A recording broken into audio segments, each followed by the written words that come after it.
Hello दोस्तों। तो स्वागत करते हैं आपका हमारे YouTube channel hot and pharma में। तो दोस्तों हमने स्टार्ट किया था pharmaceutical jurisprudence B pharmacy 5th semester का एक सब्जेक्ट। तो उसमें हमारा चल रहा था यूनिट 1, जिसमें हमने कवर किया था 3 लेक्चर्स अभी तक, जिसमें हमने देखा था drug and cosmetic act 1940 and it's rule के पहले वीडियो में ऑब्जेक्टिव्स एंड डेफिनेशंस के बारे में। फिर हमने दूसरे वीडियो में देखा था legal definitions of schedule to the act and the rules के बारे में। फिर उसके बाद तीसरी वीडियो में हमने देखा इंपोर्ट ऑफ ड्रग्स, जिसके अंदर हमने डिस्कस किया था classes of drugs and cosmetics prohibited from import under licence or permit and इससे रिलेटेड ऑफेंसेस एंड पेनल्टीज़ को हमने कवर किया था। तो दोस्तों अगर आपने ये तीनों वीडियो नहीं देखा है तो आप अवश्य से जाके पहले ये तीनों वीडियो को देखें, ताकि आपको आगे का जो भी टॉपिक है मैन्युफैक्चरिंग ऑफ ड्रग्स ये बहुत आसानी से और सिंपल लैंग्वेज में समझ आ सके। अगर आपने नहीं देखा है तो आपको ये समझने में बहुत मुश्किल हो सकती है, दिक्कत हो सकती है। तो मेरी गुजारिश होगी कि आप पहले से जाके वो वीडियो को ज़रूर देखें, ताकि आपको ये लेक्चर आसानी से समझ में आ सके। तो आज की वीडियो में हम देखेंगे मैन्युफैक्चरिंग ऑफ ड्रग्स के बारे में। तो इसके अंदर हम क्या देखने वाले दोस्तों कि prohibition of manufacturing and sale of certain drugs, मतलब कुछ ऐसे ड्रग्स हैं जिसका मैन्युफैक्चरिंग करना और सेल करना बैन है, तो हम उसको नहीं कर सकते हैं।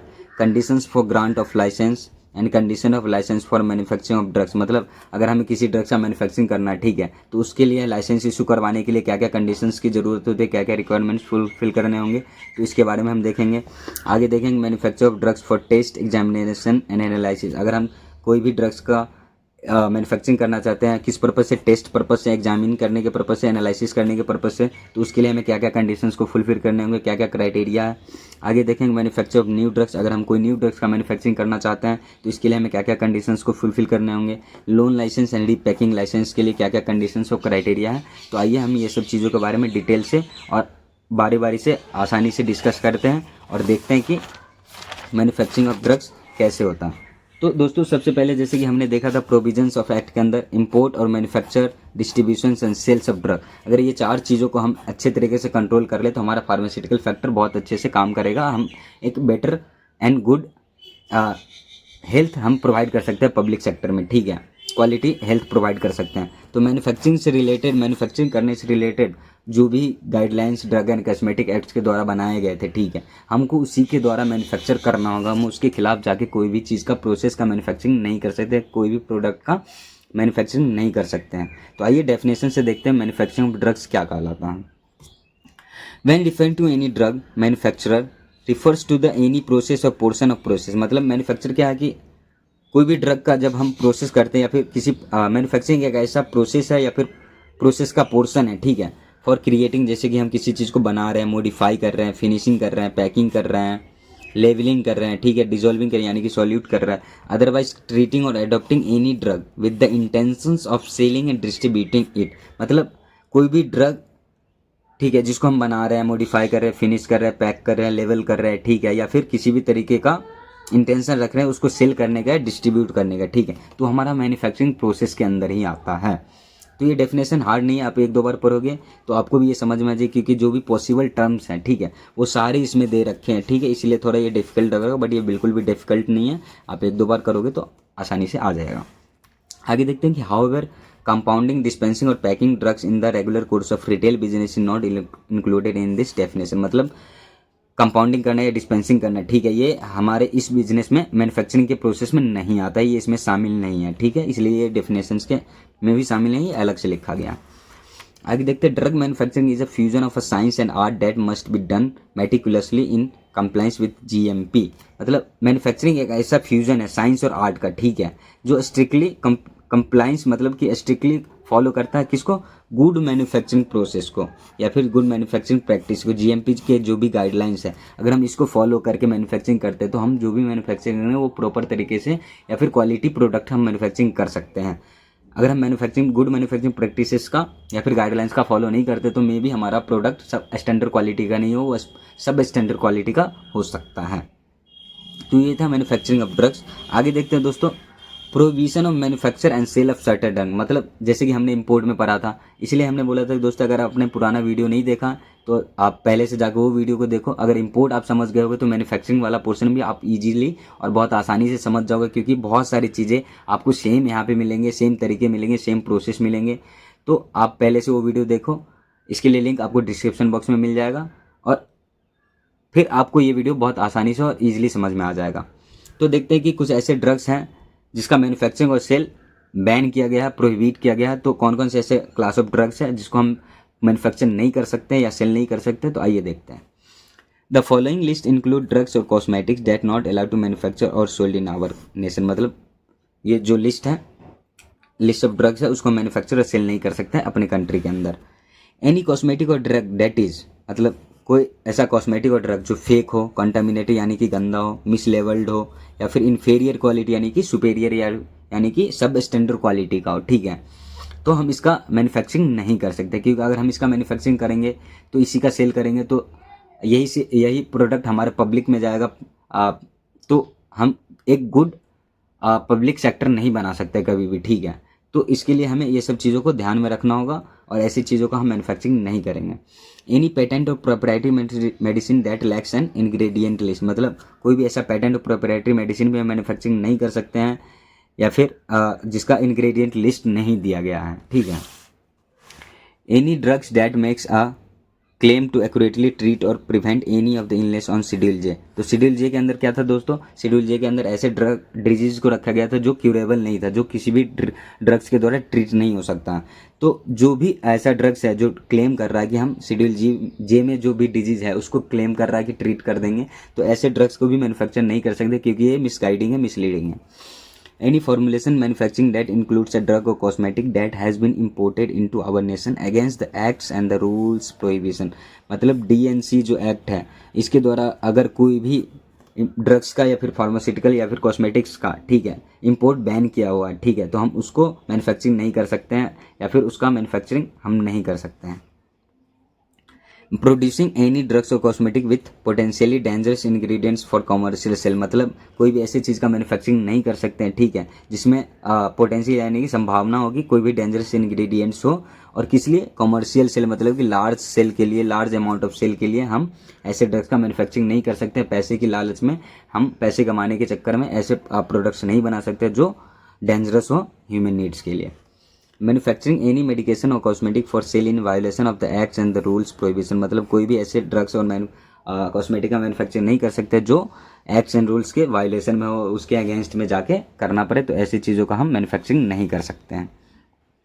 आगे देखते हैं कि दोस्तों conditions for grant of licence and condition for manufacture of drug, मतलब अगर हम पहले तो देखा कि कौन कौन से ऐसे ड्रग्स थे, क्लासेस ऑफ ड्रग्स थे जिसको हम मैन्युफैक्चर कर ही नहीं सकते, उसका पूरा प्रोहिबिट किया हुआ प्रोहिबिशन है। और अब देखेंगे कि कुछ ऐसे ड्रग्स है जिसका हम मैन्युफैक्चर कर सकते हैं, उसके लिए हमें लाइसेंस की ज़रूरत पड़ती है। तो लाइसेंस के लिए क्या क्या कंडीशंस की रिक्वायरमेंट्स है वो देखते हैं। A person who wants to begin manufacturing must meet a number of requirements outline in the DCA and rules, मतलब जो भी पर्सन मैन्युफैक्चरिंग स्टार्ट करना चाहता है, ठीक है, तो DCA एंड रूल्स मतलब drug and cosmetic acts and rules के अंदर जो भी गाइडलाइंस या रिक्वायरमेंट्स आउटलाइंड है, यानी कि जो भी मेंशन किए हुए हैं, ठीक है, मैन्युफैक्चरिंग के प्रोसेस से रिलेटेड, तो वो चीज़ें कवर अप होने चाहिए, वो चीज़ें फुलफिल्ड होने चाहिए, तभी जाके वो कोई भी मैन्युफैक्चरिंग स्टार्ट कर सकता है किसी भी ड्रग्स और कॉस्मेटिक्स का। आगे देखते हैं कंडीशन प्रेसिडेंट क्या होता है। Refers to the requirements that must be met before licence is given, मतलब लाइसेंस मिलने से पहले, ठीक है, लाइसेंस इशू करवाने से पहले जितनी भी चीज़ों की रिक्वायरमेंट्स होती है, ठीक है, वो सारे रिक्वायरमेंट्स जब मस्ट पूरी तरीके से फुलफिल हो जाएगा तब जाके लाइसेंस इशू होता है, उसको कंडीशन प्रेसिडेंट बोलते हैं। और कंडीशन सब्सिक्वेंट क्या होता है कि the requirements that must be all met after a licence is secured for production, मतलब आपको प्रोडक्शन करने के लिए, मैन्युफैक्चरिंग करने के लिए लाइसेंस इशू कर दिया गया है, ठीक है, बट उसके बाद के लिए जो भी रिक्वायरमेंट्स है, जो भी क्राइटेरिया है, जो भी गाइडलाइंस है, वो फुलफिल होने चाहिए, तभी जाके आप उसका मैन्युफैक्चरिंग कर सकते हैं। इसको कंडीशन सब्सिक्वेंट कहते हैं। आगे देखते हैं कि the licensing authority is both in state and the central government, मतलब जो भी लाइसेंसिंग अथॉरिटी जो लाइसेंस इशू करता है वो स्टेट गवर्नमेंट और सेंट्रल गवर्नमेंट दोनों में होता है। Any medicine formulation that serves the public interest may not be manufacture और sold according to the central government. Central government के अकॉर्डिंग क्या है कि कोई भी ऐसा प्रोडक्ट या मेडिसिन या फॉर्मुलेशन नहीं बनाया जाएगा जो पब्लिक इंटरेस्ट में सेल करने के लिए बनाया जा रहा हो, बेचने के लिए, पब्लिक इंटरेस्ट में फ़ायदे कमाने के लिए बनाया जा रहा हो, मैन्युफैक्चर किया जा रहा हो, तो ऐसे कोई भी ड्रग्स और फॉर्मुलेशंस को मैन्युफैक्चर नहीं किया जाएगा। आगे देखते हैं कि types of licences for manufacture of drug, मतलब हम अगर किसी भी ड्रग्स का मैन्युफैक्चरिंग करना चाहते हैं, ठीक है, तो किस ड्रग का मैन्युफैक्चरिंग करना चाहते हैं, उस बेसिस पे हमारे बहुत सारे अलग अलग टाइप्स के ड्रग्स हैं, उसके बेसिस पे अलग अलग लाइसेंस को इशू करवाना पड़ता है, उसके लिए अलग अलग फॉर्म्स एप्लीकेशन भरने होते हैं, ठीक है। तो आइए देखते हैं कुछ टाइप्स ऑफ ड्रग्स जिसके लिए हमें लाइसेंस की ज़रूरत पड़ती है और कौन कौन से फॉर्म्स को भरने पड़ेंगे। सबसे पहले देखते हैं कि other than schedule C, C1 and X, अगर हम कोई भी मेडिसिन बनाना चाहते हैं, ड्रग्स या कॉस्मेटिक बनाना चाहते हैं, ठीक है, जो schedule C, C1 and X के अलावा है, ठीक है, उसके लिए हमें फॉर्म फिल करना होगा 24, ठीक है, और 20 अगर हमें इसके लिए लाइसेंस इशू करवाने के लिए मैन्युफैक्चरिंग करना है तो इसी के लिए हमें लाइसेंस इशू करवाने के लिए हमें कौन सा एप्लीकेशन नंबर भरना पड़ेगा, फॉर्म नंबर एप्लीकेशन 24 भरना पड़ेगा, ठीक है, और लाइसेंस हमें इशू होगा फॉर्म नंबर 25 से। जब हम फॉर्म एप्लीकेशन भरेंगे, जब हमें सारी डॉक्यूमेंटेड एविडेंस या जो भी है रिक्वायरमेंट्स वो सब सबमिट करेंगे लाइसेंसिंग अथॉरिटी को, तो जब वो इंस्पेक्शन पे आएगा, इंस्पेक्ट कर लेगा हर चीज़ों को, तो वो फॉर्म नंबर 25 से हमें लाइसेंस इशू करेगा। आगे देखते हैं शेड्यूल एक्स, अगर शेड्यूल एक्स के कोई भी ड्रग्स का मैन्युफैक्चरिंग करना चाहते हैं जो शेड्यूल एक्स में मेंशन्ड है, ठीक है, उसके लिए हमें फॉर्म भरना होगा 24F और लाइसेंस हमें इशू होगा 25F के द्वारा। आगे देखते हैं schedule C and C1, schedule C and C1 के ड्रग्स जो भी जैसे कि बायोलॉजिकल प्रोडक्ट्स हैं, ठीक है, उसके लिए उसका मैन्युफैक्चर करना हो तो हमें उसके लिए फॉर्म भरना होगा 27 और लाइसेंस इशू होगा हमें फॉर्म नंबर 28 से, ठीक है। आगे देखते हैं schedule C, C1 and X, अगर हमें schedule C, C1 and x ये तीनों ड्रग्स का मैन्युफैक्चरिंग करना है तो इसके लिए हमें फॉर्म भरना होगा 27B और लाइसेंस इशू होगा 28B से। अगर हमें लोन लाइसेंस लेना है, ठीक है, लोन लाइसेंस लेना है तो इसके लिए वो भी किसके लिए, other than schedule C, C1 and X, मतलब हमें लोन लाइसेंस लेना बट किस टाइप के मेडिसिन के लिए, other than schedule C, C1 and X के मेडिसिन के लिए, तो इसके लिए हमें 24A को फिल करना होगा और लाइसेंस इशू होगा हमारा 25A से, ठीक है। आगे देखते हैं कि लोन लाइसेंस और किसके लिए, शेड्यूल सी एंड C1, यहाँ पे था शेड्यूल सी, C1 एक्स के अलावा जो भी ड्रग्स है उसके लिए लोन लाइसेंस के लिए हमें 24A फिल करना था, 25A से हमें लाइसेंस इशू होगा, और शेड्यूल सी एंड C1 के लिए हमें लोन लाइसेंस लेना है तो उसके लिए हमें 27A को फिल करना है एप्लीकेशन फॉर्म और 28A से हमें लाइसेंस इशू होगा। आगे देखते हैं रीपैकिंग लाइसेंस हमें अगर इशू करवाना है, ठीक है, other than schedule C, C1 and X drugs के लिए तो हमें 24B को फिल करना है और 25B से हमारा लाइसेंस इशू होगा। आगे देखते हैं लास्ट लार्ज वॉल्यूम पेरेंट्स यानी कि सीरा और वैक्सीन, अगर हमें इसका प्रिपरेशन करना है, मैन्युफैक्चरिंग करना तो उसके लिए हमें 27D को फिल करना है और हमारा लाइसेंस इशू होगा 28D से। तो ये हमारा कुछ लाइसेंस टाइप्स ऑफ मेडिकेशंस थे, ड्रग्स थे, क्लासेस ऑफ ड्रग्स थे जिसको मैन्युफैक्चरिंग करने के लिए हमें डिफरेंट तरीके के लाइसेंस को इशू करवाना पड़ेगा और किस तरीके से कौन से फॉर्म को फिल करके हम लाइसेंस इशू करवा सकते हो वो भी यहाँ पे दिया हुआ। तो आप एक दो बार ये इसको अच्छे से देख लेना, ये आपके MCQ में भी काम आ सकता है, एग्जाम पॉइंट ऑफ व्यू से बहुत इंपॉर्टेंट है। और आगे बढ़ते हैं दोस्तों और देखते हैं manufacturing of drugs for examination, test and analysis. अगर हम मैन्युफैक्चरिंग करना चाहते हैं कुछ ऐसे ड्रग्स का, पर्पज़ क्या है, एग्जामिनेशन करने के लिए, टेस्ट करने के लिए और एनालिसिस करने के लिए, ठीक है, तो इसके लिए हमें क्या क्या चीज़ें से गुजरना पड़ेगा, क्या क्या कंडीशंस है, क्या क्या क्राइटेरिया है जो फुलफिल करना होगा। तो आइए बारी बारी से सब कुछ देखते हैं और समझते हैं ईजिली तरीके से। Form 29 is use to seek a licence if the manufacturer does not already possess a separate licence for testing, analysing and examination. अगर लाइसेंसी यानी कि मैन्युफैक्चरर के पास अगर सेपरेट लाइसेंस नहीं है, ठीक है, पहले से टेस्टिंग, एनालाइजिंग और एग्जामिनेशन के लिए, ठीक है, तो इसके लिए हमें फॉर्म 29 को फिल करना होगा जिससे हमें इसके लिए लाइसेंस इशू होगा, इसके लिए हम लाइसेंस इशू करवा सकते हैं। The validity of the licence is for 1 year, मतलब जो भी लाइसेंस इशू होगा उसका वैलिडिटी 1 ईयर का होगा, हमें एक साल से पहले उसको रिन्यू करवाना पड़ेगा, हर साल रिन्यू करवाना पड़ेगा। तो इसके लिए क्या क्या कंडीशंस है जो फुलफिल होने चाहिए, किसके लिए मैन्युफैक्चरिंग करना चाहते हैं ऐसे ड्रग्स का जो एग्जामिनेशन, टेस्ट और एनालिसिस पर्पज़ के लिए यूज़ होगा, तो इसके लिए क्या क्या कंडीशंस को हम फुलफिल करेंगे तो हमें इसके लिए लाइसेंस मिल सकता है, इशू हो सकता है। आइए देखते हैं conditions. The manufactured drug must be stored in container with लेवल date clearly state why they are being tested और एनालाइज्ड, मतलब जो भी मैन्युफैक्चर्ड ड्रग्स होंगे, ठीक है, वो एक वेल कंटेनर में स्टोर किए जाएंगे और उसके ऊपर लेवल किया जाएगा बहुत अच्छे तरीके से, प्रॉपर तरीके से कि वो क्यों टेस्ट किया जाए, why they are being tested और एनालाइज, वो क्यों टेस्ट किया जा रहा है और एनालाइज किया जा रहा है, वो अच्छे तरीके से उस पर प्रॉपर लेवल के द्वारा लिखा जाना होना चाहिए।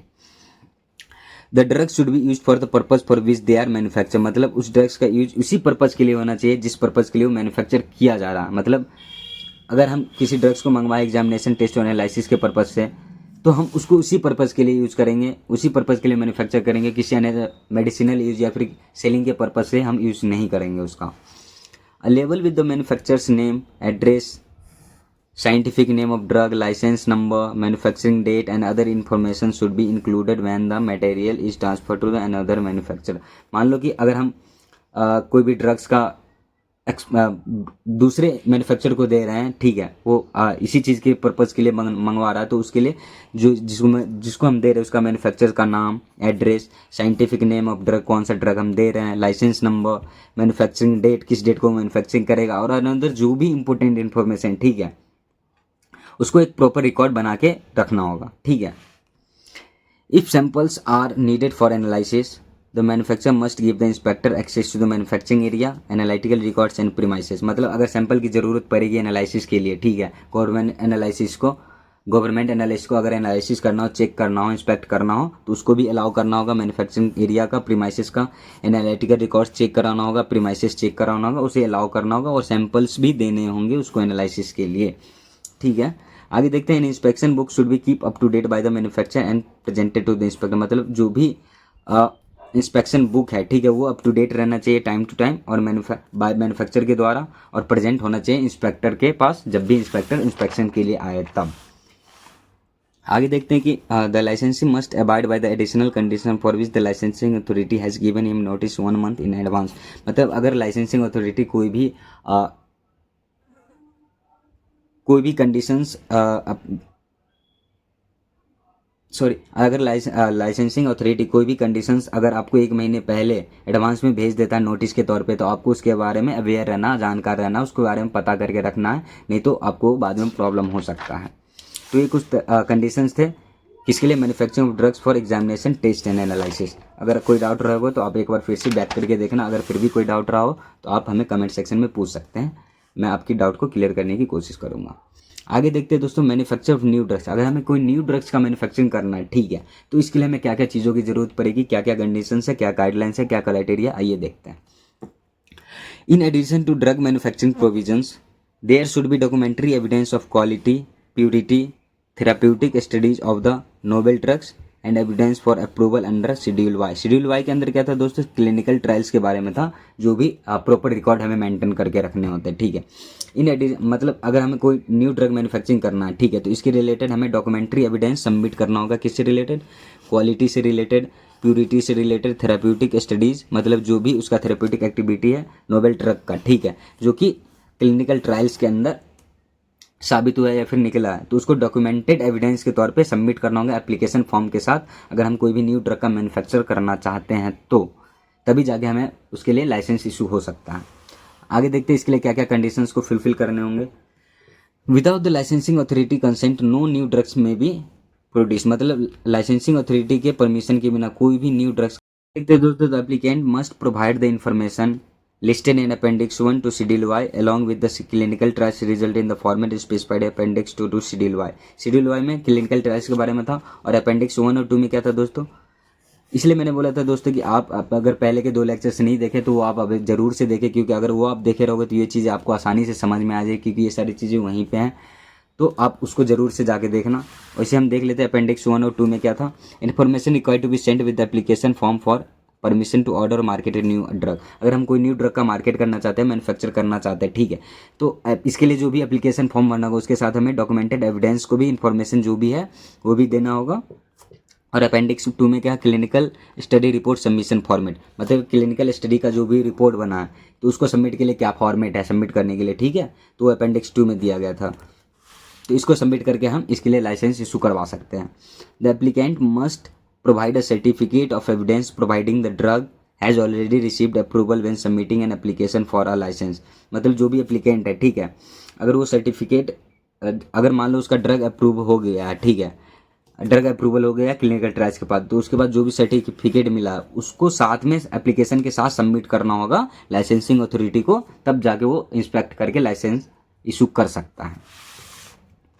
तो आगे देखते हैं दोस्तों, licence to manufacture of drugs other than schedule C, C1 and X। अगर कोई भी ड्रग्स का मैन्युफैक्चर करना चाहते हैं जो schedule C, C1 and X के अलावा हो, तो उसके लिए हमें क्या क्या कंडीशंस को फुलफिल करना है, क्या क्या क्राइटेरिया, आइए देखते हैं।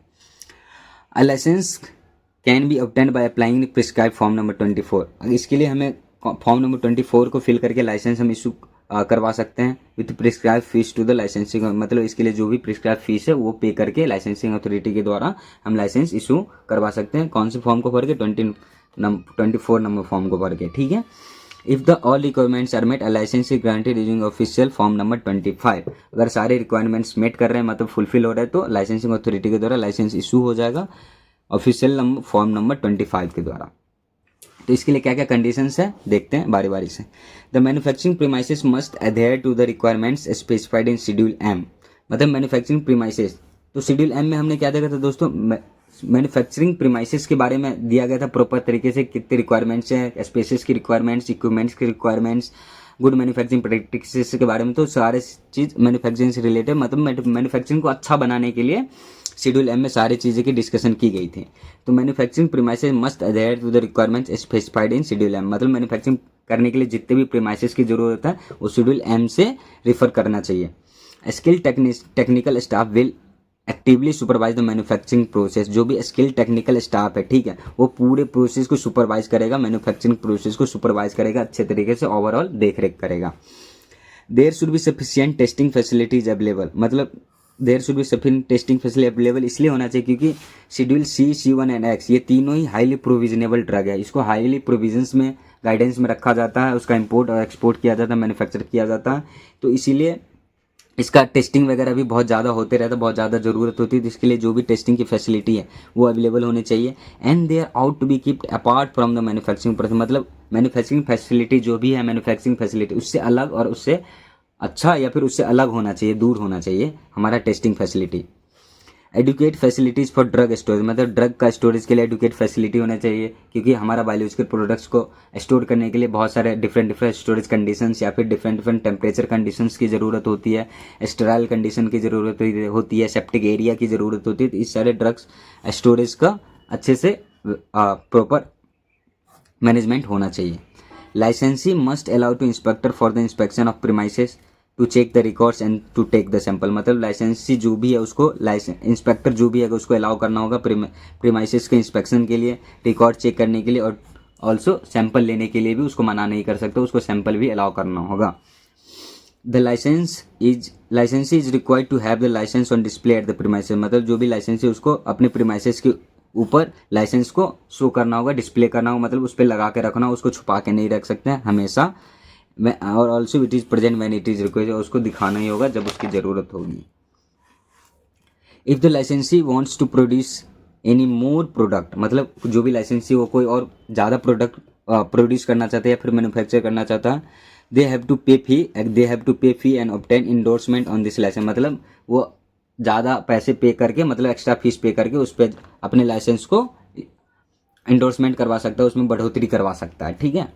After a drugs expiration date, मतलब ड्रग की एक्सपायरी डेट के बाद, its manufacturing and testing record, मतलब उसका मैन्युफैक्चरिंग टेस्टिंग रिकॉर्ड जो भी है शेड्यूल यू, मतलब शेड्यूल यू में हमने क्या डिस्कस किया था, to keep records of the data manufacturing और testing records must be keeped on file at 2 year. मतलब कोई ड्रग अगर हमारा एक्सपायर कर गया है, ठीक है, तो फिर भी उसका मैन्युफैक्चरिंग और टेस्टिंग जितने भी रिकॉर्ड है वो 2 साल तक हमारा लिस्टेड रहना चाहिए, रिकॉर्डेड रहना चाहिए। And for 5 year in case हो अदर फार्मास्यूटिकल्स, मतलब जो भी अदर फार्मास्यूटिकल्स है जो एक्सपायर नहीं हुए हैं उसके लिए हमें 5 साल तक का प्रॉपर रिकॉर्ड हमें मेंटेन करके रखना होता है। और इंस्पेक्टर को कभी भी देना हो सकता है जब भी इंस्पेक्टर इंस्पेक्शन पे आए तब। Licensee is required to give sample to the authority, मतलब लाइसेंसी को सैंपल, अगर अथॉरिटी को सैंपल चाहिए टेस्ट करने के लिए, एनालाइजिंग करने के लिए, तो लाइसेंसी को उसको सैंपल देना होगा। If requested the licensee is required to provide drug stability data, मतलब अगर आपको रिक्वेस्ट किया जाए, लाइसेंसी को अगर रिक्वेस्ट किया जाए कि हमको ड्रग स्टेबिलिटी डाटा चाहिए ड्रग इंस्पेक्टर के द्वारा या फिर इंस्पेक्टर के द्वारा, तो उसको ड्रग स्टेबिलिटी डाटा भी प्रोवाइड करना होगा। The licensee shall furnish all other information request by the authority. An inspection book needs to be keep up to date, मतलब जो भी इंस्पेक्शन बुक है वो कीप अप टू डेट रहना चाहिए। The licence is required to abide GMP guidelines, मतलब जो भी लाइसेंसी है उसको GMP यानी कि गुड मैन्युफैक्चरिंग प्रैक्टिसेस के गाइडलाइंस के बारे में अवेयर रहना, उसके बारे में जानकारी रखना, तब जाके वो बहुत अच्छी तरीके से मैन्युफैक्चरिंग कर सकता है। ये थोड़ा लंबा इसलिए था दोस्तों क्योंकि schedule C, C1 and X के अंदर जो भी ड्रग्स आते हैं वो बहुत ही हाईली प्रोविजनेबल ड्रग्स होते हैं, तो इसके लिए बहुत ज़्यादा कंडीशंस की ज़रूरत होती है, रिक्वायरमेंट्स की ज़रूरत होती है। तो इसमें से आप देख लेना, अगर कोई चीज़ समझ में नहीं है तो आप बैक करके एक बार फिर से समझना, आपको समझ में आ जाएगा। और आगे बढ़ते हैं, देखते हैं licences to manufacture biologicals and special products in schedule C and C1। मतलब यहाँ पे हमने देखा था कि ऐसे प्रोडक्ट्स को जो शेड्यूल C1 और X के अनदर था, उसको मैन्युफैक्चरिंग के लिए क्या क्या प्रोसेस चाहिए। और यहाँ पे देखेंगे शेड्यूल C एंड C1 के अंदर जो भी प्रोडक्ट्स है उसके मैन्युफैक्चरिंग के लिए हमें क्या क्या चीज़ों की रिक्वायरमेंट्स की ज़रूरत है, क्या क्या कंडीशंस चाहिए। शेड्यूल C एंड C1 के अंदर बायोलॉजिकल प्रोडक्ट्स आते हैं, जैसे कि शेड्यूल C में पेरेंटल बायोलॉजिकल प्रोडक्ट्स आते हैं और C1 के अंदर नॉन पेरेंटल बायोलॉजिकल प्रोडक्ट्स आते हैं जो कि हाईली प्रोविजनेबल होते हैं। A license is obtained from licensing authority on application form number 27। इसके लिए हमें लाइसेंस लेने के लिए एप्लीकेशन फॉर्म नंबर 27 को फिल करना होगा विथ प्रिस्क्राइब्ड फीस, जो भी इसके लिए प्रिस्क्राइब्ड फीस है उतने के साथ। आगे देखते हैं conditions. The general conditions applicable to other than schedule C1 and X, मतलब जो भी इसके लिए भी जनरल कंडीशन है जो schedule C and C1 and X के लिए के अलावा जो भी मैन्युफैक्चरिंग करने के लिए जो भी कंडीशन थे वो भी जनरल कंडीशन रहेगा। कुछ स्पेशल कंडीशंस है इसके लिए, तो आइए देखते हैं क्या है स्पेशल कंडीशंस जिसको फॉलो करके हम इसका मैन्युफैक्चरिंग कर सकते हैं। All schedule C drugs must be supplied in sealed glass और other appropriate containers that have been properly sterilize, मतलब जो भी शेड्यूल C के ड्रग्स है, क्योंकि ये पेरेंटल ड्रग्स होते हैं और हाईली प्रोविजनेबल ड्रग्स हैं, तो इसका जो भी सप्लाई हो सील्ड ग्लास कंटेनर में होगा और अप्रोप्रिएट कंटेनर में होना चाहिए जो प्रॉपरली स्टेरिलाइज्ड हो, पहले से प्रॉपर तरीके से स्टेरिलाइज्ड हो कंटेनर, हम उसी में इसका सप्लाई कर सकते हैं। All container should comply with schedule F और F1। शेड्यूल F और F1 में क्या था दोस्तों, हमने ब्लड बैंक से रिलेटेड जितने भी ज़रूरत थी, ब्लड प्रोडक्ट से रिलेटेड जितने भी जानकारियाँ थी, रिक्वायरमेंट थी, वो सब के बारे में देखे थे। तो शेड्यूल C एंड C1 में हम ब्लड रिलेटेड बायोलॉजिकल प्रोडक्ट्स ही बनाते हैं। तो all container should comply with, मतलब जो भी कंटेनर्स है वो शेड्यूल F और F1 को फॉलो करना चाहिए। The drugs need to meet the standard specified in schedule F, जो भी ड्रग्स हैं, ठीक है, उसमें शेड्यूल F के अंदर जो भी प्रिस्क्राइब्ड स्पेसिफिकेशन दिए गए हैं उसके स्टैंडर्ड से मेट करना चाहिए। Serum needs to be examined for the absence of unusual toxicity, जो भी सीरम का फॉर्मुलेशन हम करेंगे, मैन्युफैक्चर करेंगे, वो इसका एग्जामिनेशन यानी कि टेस्ट कर लेना चाहिए। अनयूजुअल टॉक्सिसिटी अगर उसका होता है तो उसका हम आगे फर्दर मैन्युफैक्चरिंग नहीं करेंगे। Preservative should be included in multi dose liquid container to keep stop the growth of the microbes, मतलब हम प्रिजर्वेटिव्स का यूज़ करेंगे मल्टी डोज लिक्विड कंटेनर के अंदर। क्यों? क्योंकि जो भी माइक्रोब्स का ग्रोथ होता है, माइक्रो ऑर्गेनिज्म का ग्रोथ होता है, उसको रोकने के लिए। अगर हो जाएगा माइक्रोब्स का ग्रोथ तो हमारा प्रोडक्ट कंटामिनेटेड हो जाएगा। Testing for sterility ought to be done, मतलब स्टेरिलिटिंग टेस्टिंग भी हो जाना चाहिए हमारे प्रोडक्ट्स का भी, कंटेनर्स का भी, सारी चीज़ों का, ताकि हमारा प्रोडक्ट कंटामिनेटेड नहीं हो किसी भी तरीके से, माइक्रोब्स फ्री रहे हर तरीके से। Contain certain types of items such as bacterial vaccine, dry insulin preparation, sera etc should be examined for the presence of aerobic and anaerobic microorganism। कुछ ऐसे टाइप्स आइटम है सच एज बैक्टीरियल वैक्सीन्स हैं, dry insulin preparations है, सीरा है, इस सबको बनाने से पहले या फिर बनाने के बाद इसका एनारोबिक और एरोबिक माइक्रो ऑर्गेनिज्म के लिए टेस्टिंग करते हैं, क्योंकि ये चीज़ें ये ऐसे माइक्रो ऑर्गेनिज्म हैं जो बिना एयर के भी ग्रो हो जाते हैं, बिना ऐसे फेवरेबल कंडीशन के भी ग्रोथ कर जाते हैं, तो इसके लिए भी हमें टेस्ट करना होगा ताकि हम अपने प्रोडक्ट को सेफ और अच्छे बना सकें। The absence of pyrogens in a solution intended for parental administration at dose of 10 ml और मोर शुड बी टेस्टेड, मतलब अगर 10 ml से ज़्यादा का हम पेरेंटल यूज वाला जो भी चीज़ें हम बना रहे हैं, ठीक है, तो उसके लिए हमें पायरोजन टेस्टिंग भी ज़रूरी है करना, तभी हम उसका मैन्युफैक्चरिंग कर सकते हैं। Spore bearing pathogen should be cultured and handled in separate laboratory, मतलब जो भी स्पोर फियरिंग पैथोजेंस है उसका अगर हमें कल्चर करना है, ठीक है, तो उसके लिए सेपरेट लेबोरेटरी का प्रयोग करना होगा। उसके लिए हमें सेपरेट लेबोरेटरी का इस्तेमाल करके हम उसके लिए अलग से कल्चरिंग कर सकते हैं। तो यही था। आगे देखते हैं दोस्तों, manufacturing of drugs belonging to schedule X। अगर हम शेड्यूल X के ड्रग्स को मैन्युफैक्चरिंग करना चाहते हैं, जो कि शेड्यूल C एंड C1 के ड्रग्स से भी ज़्यादा हाईली गवर्नड है, प्रोविजंस में रहते हैं, क्योंकि शेड्यूल X के अंदर कौन कौन से ड्रग्स आते हैं, नार्कोटिक और साइकोट्रोपिक ड्रग्स जैसे हैबिट फॉर्मिंग ड्रग्स या फिर एडिक्टिव ड्रग्स आते हैं, तो इसके लिए हमें बहुत सारे प्रोविजंस को देखने पड़ते हैं। तो आइए देखते हैं कि licence is obtain from licensing authority.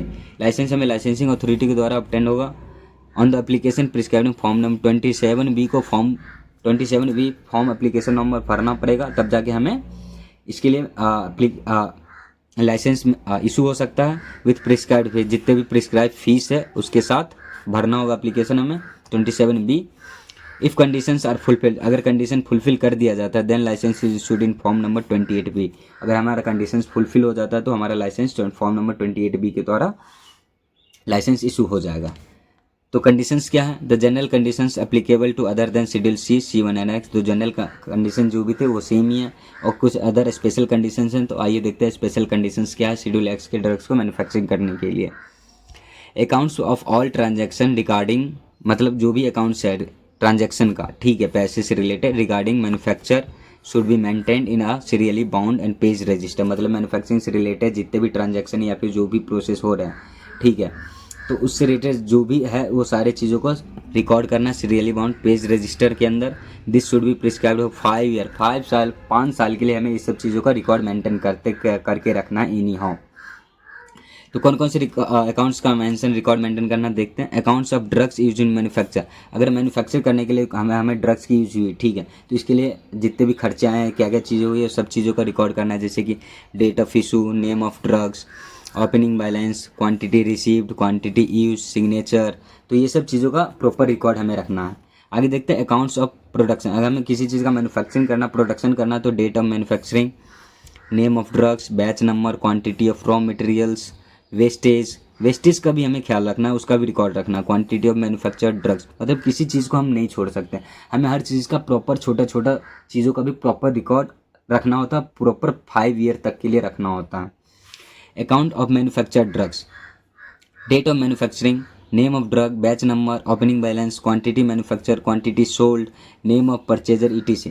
तो दोस्तों ये सब इतनी सारी चीज़ों का रिकॉर्ड हमें इसलिए रखना होता है क्योंकि शेड्यूल एक्स का जो भी ड्रग्स है ना, वो हाईली प्रोविजन्स ड्रग्स है। ये मतलब बहुत ही इलीगल पर्पज़ के लिए भी यूज़ होने लगे थे, तो इसको गवर्नमेंट ने बहुत ही प्रोविजन्स में रखा, इसलिए इतने सारे चीज़ों का प्रॉपर रिकॉर्ड 5 ईयर तक इसको रखना होता है, कोई भी मैन्युफैक्चरर्स को, कोई भी लाइसेंसी को। आगे देखते हैं every 3 months the manufacturer must provide a copy of the medicine sale invoice to the licensing authority. मान लो अगर कोई मैन्युफैक्चरर है या फिर कोई ऐसा है जो सेल कर रहा है शेड्यूल एक्स के ड्रग्स को, ठीक है, तो एवरी 3 मंथ पे, हर 3 महीने पे जितने भी रिकॉर्ड्स उसके बने हैं, क्योंकि आप किसी को सेल करते हो आप उसको उसका भी नाम, एड्रेस, सब कुछ लिख के रखना होगा, तो उसका जो भी रिकॉर्ड बनते हैं वो मस्ट प्रोवाइड किया जाना चाहिए लाइसेंसिंग अथॉरिटी को हर 3 महीने पे। आगे देखते हैं preparation should be labelled as XRX, मतलब रीडिंग, मतलब जितने भी प्रिपरेशंस बनेंगे शेड्यूल एक्स के अंदर, ठीक है, उसको XRX के द्वारा डिनोट किया जाएगा। रीडिंग से लिखा होगा क्योंकि ये लाल रंग से लिखा होगा, तो इसका मतलब होता है कि ये शेड्यूल एक्स के ड्रग्स है।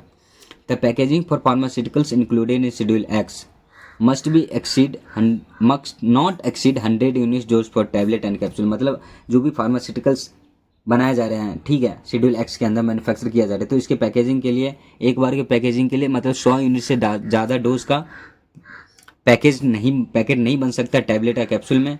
300 ml पर ओरल लिक्विड, मतलब अगर हम कोई सस्पेंशन या ओरल लिक्विड बना रहे हैं तो उसमें 300 ml से ज़्यादा का कंटेनर हम नहीं बनाएंगे।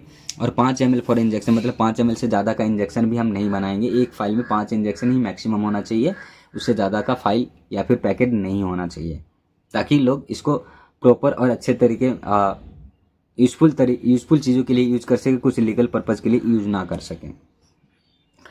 तो यही था हमारा manufacturing of drugs belonging to schedule X. आगे देखते हैं दोस्तों manufacturing under loan licence. Loan licence क्या होता है कि दोस्तों सबसे पहले देखते हैं लोन लाइसेंस क्या होता है कि अगर हम मान लो कि हम लाइसेंस कोई भी चीज़ का मैन्युफैक्चरिंग करना चाहते हैं, ठीक है, बट हमारे पास मैन्युफैक्चरिंग अरेंजमेंट नहीं है, ठीक है, मैन्युफैक्चरिंग करने के लिए पैसे नहीं है या फिर ज़मीन नहीं है या फिर बहुत सारे ऐसी चीज़ों की ज़रूरत होती है जो नहीं है, बट हम मैन्युफैक्चरिंग करना चाहते हैं, तो भी हम मैन्युफैक्चरिंग कर सकते हैं। कैसे? तो लोन लाइसेंस की मदद से। आइए देखते हैं। Loan licence is granted to an individual, यह उसको ऐसे इंडिविजुअल को दिया जाता है who does not have their own production arrangement, मतलब उसके पास खुद का प्रोडक्शन अरेंजमेंट नहीं है, मैन्युफैक्चरिंग अरेंजमेंट नहीं है, but want to another licensees manufacturing facility, मतलब बट वो चाहता है कि किसी और का लाइसेंसिंग फैसिलिटी मेरे को मैन्युफैक्चरिंग फैसिलिटी मिल जाए जिस पे वो मैन्युफैक्चरिंग करके पैसे कमा सकता है या फिर जो भी चीज़ें हैं वो कर सकता है।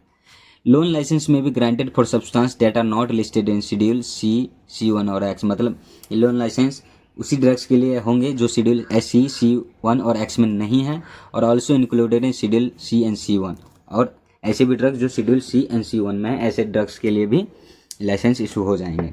मतलब लोन लाइसेंस के लिए शेड्यूल एक्स के जो भी ड्रग्स है उसके लिए लोन लाइसेंस पे हम नहीं कर सकते, बाकी शेड्यूल सी और C1 के अंदर जो भी ड्रग्स आते हैं उसका भी हम लोन लाइसेंस पे मैन्युफैक्चरिंग कर सकते हैं, और शेड्यूल सी और C1 के अलावा जो भी है उसका भी हम मैन्युफैक्चरिंग कर सकते हैं। तो इसके लिए क्या क्या प्रोसीजर है देखते हैं कि a licensee can be obtained by applying in the form number 24A और 27A and paying the prescribe fee. मतलब अगर हमें लोन लाइसेंस लेना है तो इसके लिए हमें फॉर्म नंबर 24A और 27A को फिल करना होगा विद द प्रिस्क्राइब्ड फीस, जितने भी फीस रिक्वायर्ड है उतनी फीस के साथ।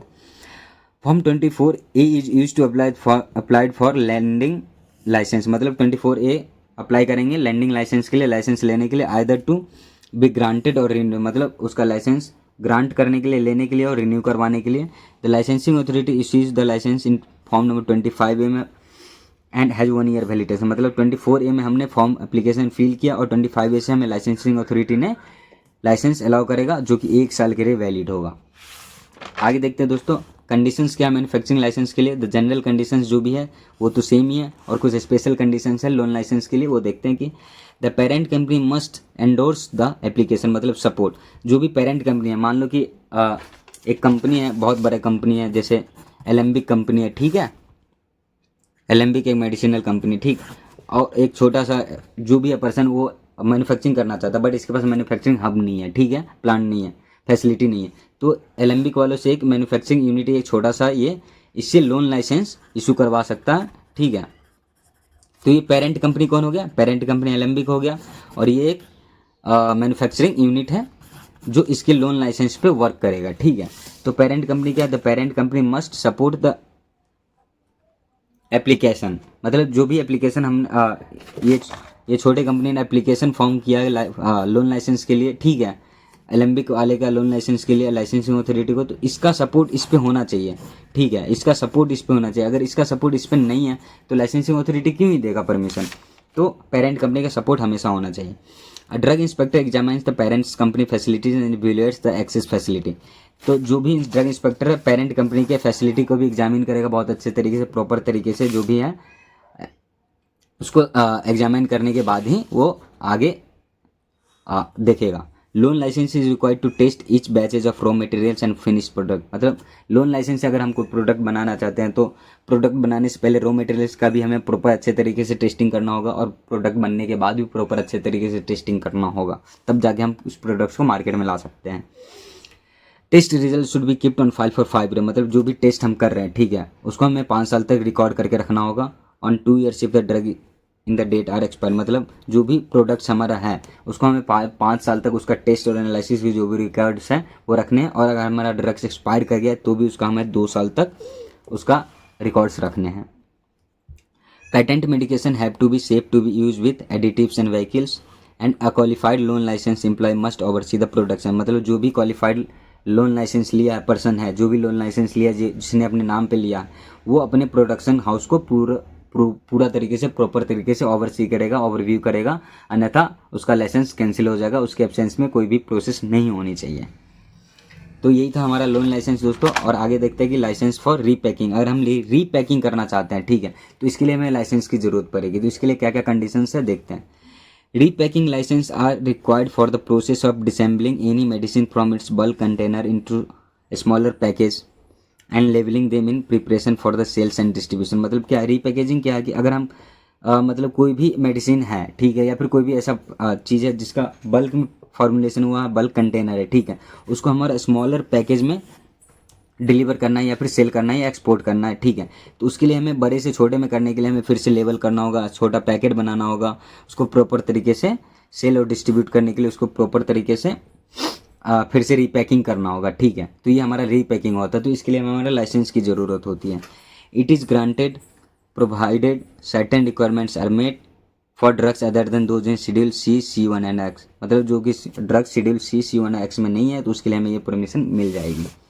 इसके लिए प्रोसीजर क्या है, form 24 is use to submit an application. मतलब फॉर्म 24 को बी को हम फिल करेंगे एप्लीकेशन भरने के लिए, और जब लाइसेंसिंग अथॉरिटी सब कुछ इंस्पेक्ट कर लेगा तो हमें 25B से हमारा लाइसेंस इशू हो जाएगा।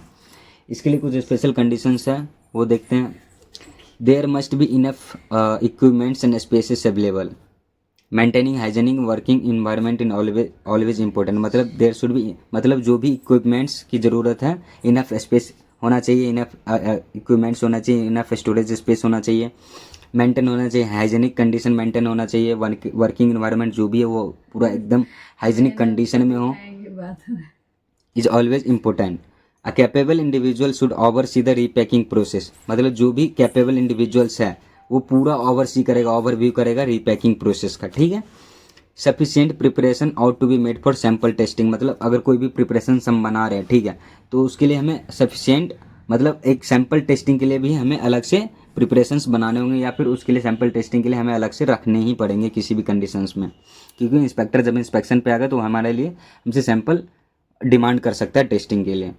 The licence should always be displayed at the location of repacking, मतलब जो भी हमारे रीपैकिंग का लोकेशन है, ठीक है, जो भी हमारा प्रीमाइसेस है, ठीक है, वहाँ पे हमारा रीपैकिंग का जो लाइसेंस है वो हमारा शो होते रहना चाहिए ऑन हमेशा।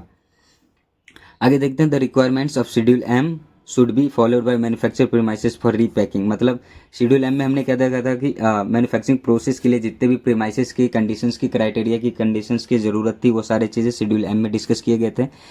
तो रीपैकिंग के लिए जितने भी मैन्युफैक्चरिंग प्रीमाइसेस की ज़रूरत है वो कंप्लाई करना चाहिए शेड्यूल एम के साथ। आगे देखते हैं appointing sufficient personnel and promptly, आगे देखते हैं appointing sufficient personnel and promptly informing the controlling authority of any changes to the staffing structure, मतलब जितने भी सफिशिएंट पर्सनल की ज़रूरत है उतने हम अपॉइंट करेंगे, अगर उसमें हमारा कोई भी चेंजिंग आता है, ठीक है, स्टाफिंग स्ट्रक्चर में, तो हम अथॉरिटी को, कंट्रोलिंग अथॉरिटी को तुरंत और जल्दी ही बताएंगे। The words RPG licence number, मतलब अगर हम सेल अपीयर ऑन द लेवल of the repacked drugs container और पैकेज, मतलब अगर जो भी हमारा रीपैकिंग ड्रग्स बनाए या फिर पैकेज कंटेनर या लेवल बनाए उस पर आरपीजी लाइसेंस नंबर हमेशा मेंशन होने ही चाहिए। तो ये था दोस्तों हमारा रीपैकिंग लाइसेंस। आगे देखते हैं offences and penalties for manufacturing of drugs. तो हमने देखा दोस्तों कि मैन्युफैक्चरिंग करने के लिए कौन कौन से कंडीशंस की उसके लिए लाइसेंस की कंडीशंस की क्या क्या ज़रूरत थी, शेड्यूल C1 के अंदर क्या कंडीशंस रही है, अदर देन शेड्यूल C1 और X के अंदर क्या क्या कंडीशंस रही है, अगर हम शेड्यूल X के ड्रग्स को मैन्युफैक्चर करना चाहते हैं तो क्या कंडीशंस हैं, अगर हम लोन लाइसेंस पे मैन्युफैक्चर करना चाहते हैं तो इसके लिए क्या कंडीशंस थे, अगर हम प्री पैकिंग लाइसेंस पे मैन्युफैक्चरिंग करना चाहते हैं तो इसके लिए क्या कंडीशंस और क्राइटेरिया थे। तो ये सब चीज़ें हमारा किसके अंदर अंतर्गत कंट्रोल हो रहा था, ड्रग एंड कॉस्मेटिक एक्ट के अंदर कंट्रोल हो रहा था, DNC एक्ट के अंदर कंट्रोल हो रहा था, ठीक है, ड्रग्स एंड कॉस्मेटिक ही इसके रूल्स एंड रेगुलेशन को कंट्रोल करके ये सारा मैन्युफैक्चरिंग प्रोसेस हो रहा था।